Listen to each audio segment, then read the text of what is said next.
তেল নিয়ে চলছে তেলেস্মাতি সারা দেশে, বাদ পড়েনি রংপুর বিভাগও।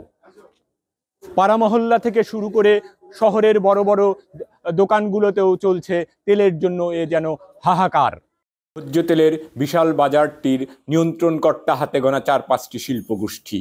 রমজান কেন্দ্রিক বাড়তি মূল্য আদায়ের লক্ষ্যে এ সকল মার্কেট জায়ান্টরা বাজারকে যেমনভাবে করছে অস্থিতিশীল, ঠিক তেমনি বেশি দামে কিনতে বাধ্য করছে তাদের অন্যান্য পণ্যগুলোকে। এ যেন পুরোটাই বাজার সন্ত্রাস বলে মনে করছে সাধারণ মানুষ।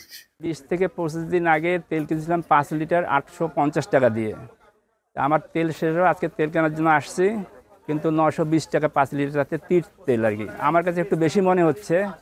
আর আমি এর মধ্যে পেপারেও দেখলাম আর কি, সংবাদেও দেখলাম যে একটু বোতলজাত সয়াবিন তেল নাকি উধাও বাজার থেকে আর কি। এটা আমি ঠিক বলতে পারলাম না, কিন্তু আমার তো তেল লাগবে, আমাকে বাধ্য হয়ে একটু বাড়তি দামে বোধহয় কেনা লাগবে সম্ভবত আর কি। আসলে আমি আমার আশেপাশে এলাকার যে দোকানগুলো আছে সেই দোকানগুলোতে আমি তেল খুঁজে পাই নাই, আর সেই জন্য আমি বাজারে আসা। আর বাজারে এসে অনেক দোকান ঘুরে তারপরে এক দোকানে তেল পেলাম, তারপরেও তেলের দাম অনেক বেশি। এখন এই তেলের দাম মানে এত বেশি যে আমাদের সাধ্যের বাইরে চলে যাচ্ছে ধীরে ধীরে। আসলে এটার দাম অনেক কমা উচিত, কারণ যেভাবে কাঁচা বাজারের দাম কমছে ওইভাবে যেন তেলের দামটাও অনেক কমায় দেয়। মুদি দোকানগুলো চাহিদার তুলনায় পাচ্ছে যৎসামান্য তেল, আর এই তেল কিনতে গেলেও শর্ত হিসেবে কিনতে হচ্ছে কোম্পানিগুলোর বাড়তি পণ্য, যেগুলোর বাজার চাহিদা নিয়ে রয়েছে যেমন প্রশ্ন, ঠিক তেমনি খোলা বাজারের তুলনায় দামও অনেক বেশি।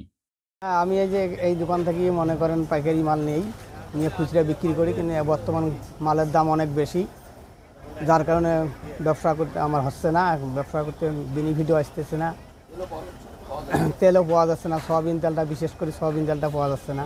ওই তেল নিতে গেলে ওরা অনেকগুলো মাল হাতে ধরে দেয়, যেমন আতপ চাল ধরে দেয়, চিনি ধরে দেয়, সর্ষের তেল 16 আইটেম, সর্ষের তো চলেই না।